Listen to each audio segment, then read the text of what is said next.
자, 그 다음에 이제 유럽 여행 한번 보겠습니다. 유럽은 이제 국경을 넘어서 다른 국가로 이제 이동하는 게 굉장히 용이해요. 예, 국경이라는 이제 개념이 없죠. 그리고 이동 거리를 잘만 계산을 하면은 여러 군데를 볼 수 있어요. 독일로 들어가서 뭐 이태리로 갔다, 스위스로 갔다, 프랑스로 갔다, 뭐 이렇게 이제 이동해서 동선을 짜시기가 되게 편하고, 그만큼 이제 다양한 것들을 볼 수 있죠. 독일이랑 이태리랑 프랑스만 놓고 보더라도 그 세 나라의 문화나 이런 게 완전히 달라요. 풍광도 다르고.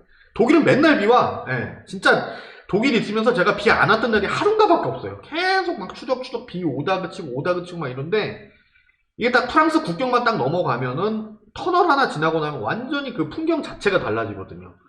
그런 것도 좀 느끼실 수 있고, 그 다음에 여행의 테마가 굉장히 다양해지죠. 뭐 독일 같은 경우에는 이제 제가 이제 만들고 있는 그 독일 프로그램 같은 경우에는 자동차 매니아들뿐만 아니라 그 독일에서 있었던 그 산업의 역사들을 볼 수 있는, 그러니까 자동차 하는 사람들은 뭐 유럽의 전쟁사, 그 다음에 산업혁명사, 뭐 이런 것들을 다 알아야 된다고 하는데, 독일이 사실은 그게 정리가 굉장히 잘 돼 있어요. 한 번에 다 볼 수 있는 박물관들도 있고 콩코드가 있는 박물관들도 있거든요. 그런 데 가서 이제 보시면 이제 재밌고, 그리고 이제 대부분의 이제 서유럽에서 렌터카를 빌리시잖아요. 서유럽에서 빌린 렌터카는 일부 차종 같은 경우는 동유럽으로 넘어갈 수가 없습니다. 도난 때문에. 아니면은 차지를 되게 크게 내야 돼요. 그래서 실제로 옛날에 내가 아는 분이 무슨 얘기를 했냐면은, 벤츠 렌트에서 차 없어지면 그 다음날 알바니아에 가 있다는 얘기를 하시거든요. 찾을 수 있을 경우에.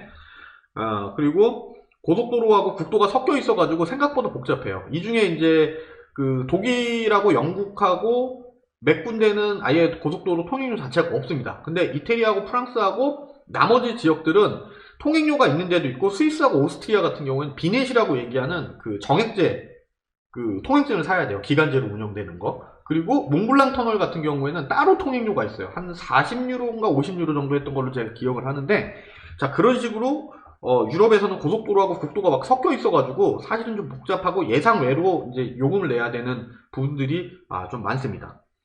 그리고 국가 간에 이동할 때, 이거 뭐 당연한 얘기겠지만, 유럽이 이제 하나로 이제 통합이 됐다고 하더라도 자동차하고 교통 관련된 내용들에 대해서는 이게 조금씩 다르거든요. 그래서 그 부분, 그러니까 아까 말씀드렸던 독일 같은 경우에는 황색 신호가 이제 출발 준비하는 바로 다음에 이제 녹색 신호가 연결이 되는데, 나머지 지역 같은 경우에는 노란 신호 나면 무조건 적신호예요. 그래서 노란 신호 보면 무조건 서야 돼요. 예. 그런 것들이 좀 다르고요.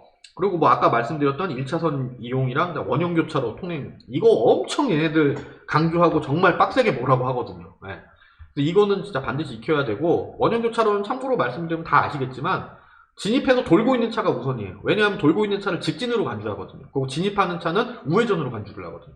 그러니까 어디를 가도 직진차가 우선에 있는 거는 사실 전 세계 어딜 가도 공통이거든요. 그래서 그 부분 염두에 두시고, 그쵸. 독일이랑 영국 같은 경우에는 고속도로 이용 요금이 따로 없지만 나머지는 다 제각각이에요. 유로로 받는 데도 있고, 프랑으로 받는 데도 있고, 그 다음에 비넷을 사야 되는 데도 있고, 그 다음에 패스라 그래가지고 이태리 같은 경우에는 그 우리나라 하이패스 같은, 그 일본의 ETC나 하이패스 같은 그런 이제 카드로 이제 요금을 내는 경우도 있고, 신용카드로 미리 지불을 해놓고 이제 카드를 빌리는 경우도 있고, 굉장히 다양합니다. 그래서 이런 것들은 유럽 여행 때 좀 유념을 좀 해두셔야 될 것 같습니다.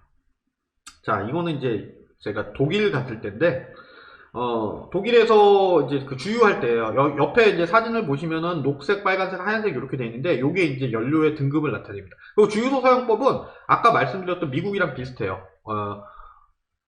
안에 들어가서 돈을 먼저 내고, 그 다음에 주유를 하고, 그 다음에 내가 몇 번 주유기에서 주유를 했다라고 이제 얘기를 해주면은 얘네들이 이제 확인을 하고 이제 돈을 거슬러주는 그런 방식으로 돼 있는 그 셀프 주유소가 이제 대부분 많고, 유럽은 주유소가 좀 일찍 닫는 편이에요. 네.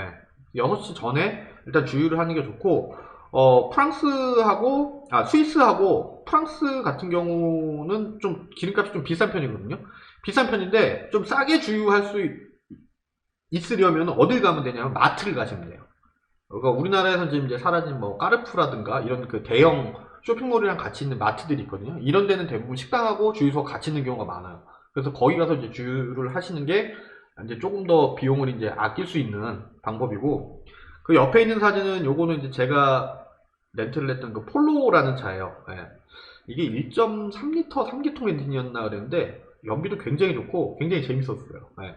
완전 그 짧은 고회전 고회전의 기업이 짧은 차여가지고 고속도로에서도 되게 재밌고, 독일을 갔을 때는 제가 그 블랙 포레스트라고 거기가 옛날에 이제 WRC 타막랠리 했던 코스 중에 일부거든요.